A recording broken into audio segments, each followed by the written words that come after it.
Aprendemos em videoaulas anteriores deste módulo, que quando um sistema de dois ou mais corpos interage, estando pelo menos um deles em movimento, sempre irão ocorrer transferências de movimento entre eles, de sorte que enquanto alguns corpos perdem, outros recebem quantidade de movimento. Nesta videoaula, apresentaremos um dos princípios fundamentais da mecânica, denominado de conservação da quantidade de movimento.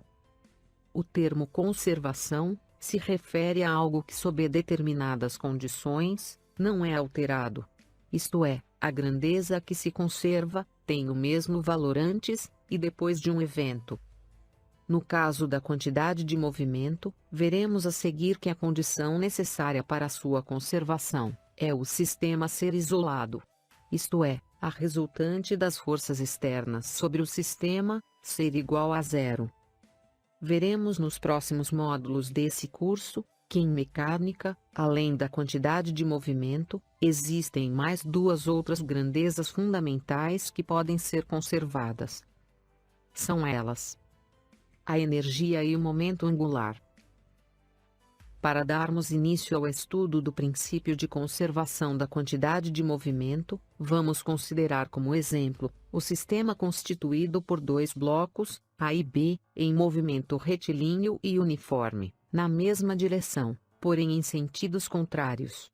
Isto é, se aproximando com velocidades, v, a, i, e v, b, i, respectivamente.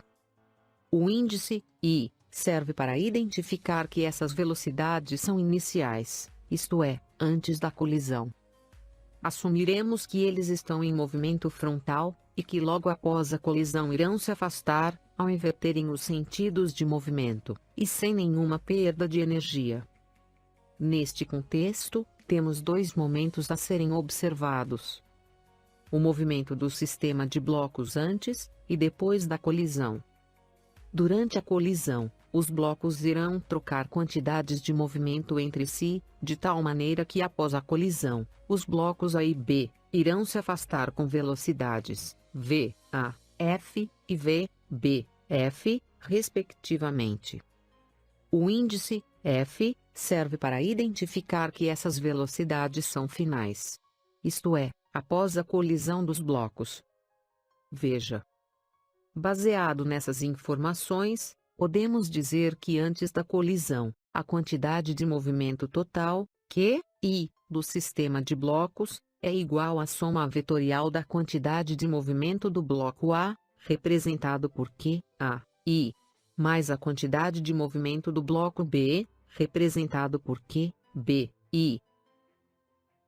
De forma análoga, podemos dizer que após a colisão, a quantidade de movimento total, Q, F, é igual à soma vetorial da quantidade de movimento final do bloco A, representado por Q, A, F, mais a quantidade de movimento final do bloco B, representado por Q, B, F. Ok? Bem, vimos na videoaula que trata do teorema do impulso, que o impulso, I, resultante de todas as forças, F, que atuam no sistema de blocos durante o curto intervalo de tempo, ΔT da colisão, é igual à variação da quantidade de movimento, ΔQ, desses blocos. Marcaremos essa equação como número 1. Sabendo que a variação da quantidade de movimento do sistema é igual à quantidade de movimento total dos blocos, Q, F, após a colisão, menos a quantidade de movimento total, Q, I, antes da colisão. Podemos escrever a equação 1, como F, vezes ΔT, igual a Q, F, menos Q, I.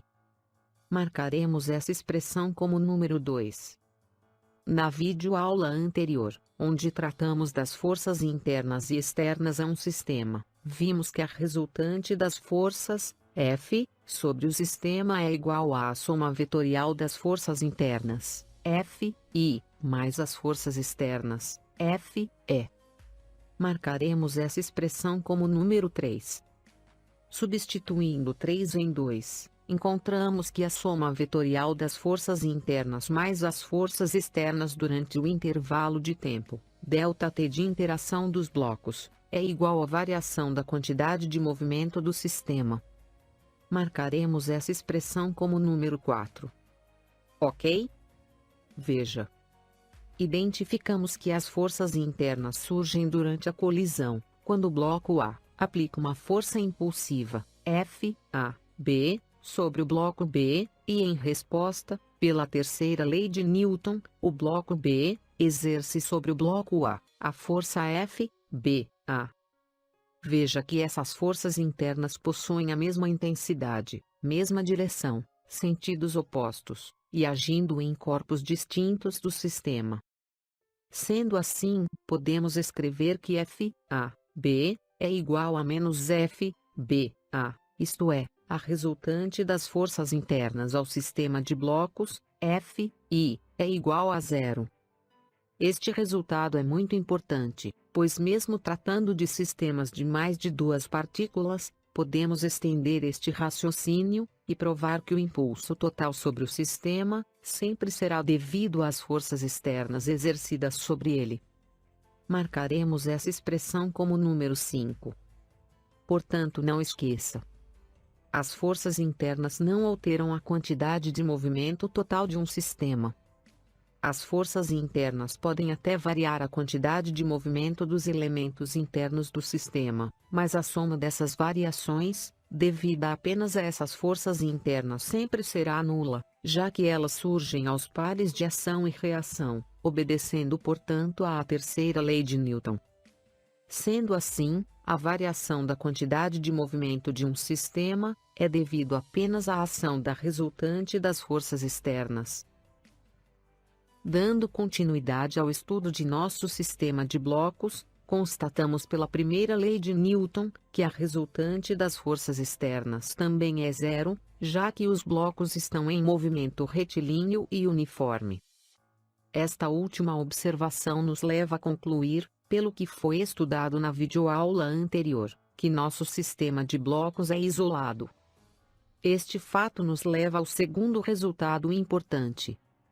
Se estivermos tratando de sistemas isolados, isto é, aqueles sistemas onde a resultante das forças externas sobre ele é zero, ou desprezível, concluímos pela expressão 5, que a variação da quantidade de movimento total do sistema não é alterada. Assim, num sistema isolado de n partículas, a soma das quantidades de movimentos de todas as partículas antes das interações é igual à quantidade de movimento total do sistema após as interações. Este é o famoso princípio da conservação da quantidade de movimento, que pode ser enunciado de maneira mais resumida, como segue: a quantidade de movimento de um sistema isolado é constante. Em outras palavras, a quantidade de movimentos das partículas que compõem um sistema isolado pode variar, mas a soma vetorial da quantidade de movimento de todas as partículas deve permanecer inalterada. E se o sistema não for isolado? Neste caso, a variação da quantidade de movimento total do sistema será igual ao impulso das forças externas, já que as forças internas não alteram a quantidade de movimento total do sistema. Somente um impulso externo é capaz de alterar a quantidade de movimento total de um sistema. Impulsos internos não conseguirão realizar isso, já que eles são provenientes de forças que surgem aos pares, e obedecendo à terceira lei de Newton. Vejamos mais alguns exemplos. Uma pessoa sentada no banco de um carro enguiçado jamais irá conseguir aplicar força no volante, e com isso empurrar o veículo. Como o motorista é parte interna do sistema, que é o veículo, as forças exercidas entre eles são de natureza interna, portanto, não alterando a quantidade de movimento que é zero, já que o carro está parado. Da mesma maneira, as forças moleculares que compõem uma bola de tênis não têm efeito sobre a quantidade de movimento da bola, já que essas forças intermoleculares são de natureza interna. Elas existem aos pares de ação e reação, de maneira a zerar a soma dos impulsos no interior do sistema. Para fazer variar a quantidade de movimento da bola, ou do carro, é necessário um empurrão, ou um puxão externo. Se nenhuma força resultante externa agir no sistema, então nenhuma alteração na quantidade de movimento total será possível, já que ele é isolado. Do exposto, concluímos que para sistemas isolados, o princípio de conservação da quantidade de movimento é consequência da terceira lei de Newton. Vejamos a seguir mais um exemplo prático da conservação da quantidade de movimento. Imagine o sistema formado por dois patinadores, 1 e 2, inicialmente parados, e bem próximos. Logo de início, constatamos que a soma da quantidade de movimento inicial dos dois patinadores, Q, I, é zero. Observe que pela primeira lei de Newton, a resultante das forças sobre eles é zero, já que estão parados. Em outras palavras, o sistema é isolado. De repente, um empurra o outro. O que ocorre após essa interação é que os dois entram em movimento em sentidos opostos. O patinador 1, ao aplicar uma força de ação, F1, 2, sobre o patinador 2, faz com que este último, pela terceira lei de Newton, reaja, aplicando uma força, F2, 1, sobre o patinador 1. Como essas forças são internas ao sistema, elas podem alterar a quantidade de movimento de cada um dos patinadores, mas a quantidade total tem que continuar sendo igual a zero, já que o sistema é isolado. Assim, após o empurrão, a intensidade de momento final do patinador 1 tem que ser igual à intensidade de momento final do patinador 2. Porém, para que essa quantidade de movimento total permaneça igual a zero, como era antes do empurrão, eles têm que se mover em sentidos opostos. A velocidade com que cada patinador irá se mover dependerá da massa de cada um deles. O de menor massa irá se mover com velocidade de maior intensidade. Ok? Este mesmo resultado é válido em sistemas envolvendo muitas partículas, tais como colisões de vários corpos, explosão de estrelas, e até decaimento radioativo de núcleos atômicos.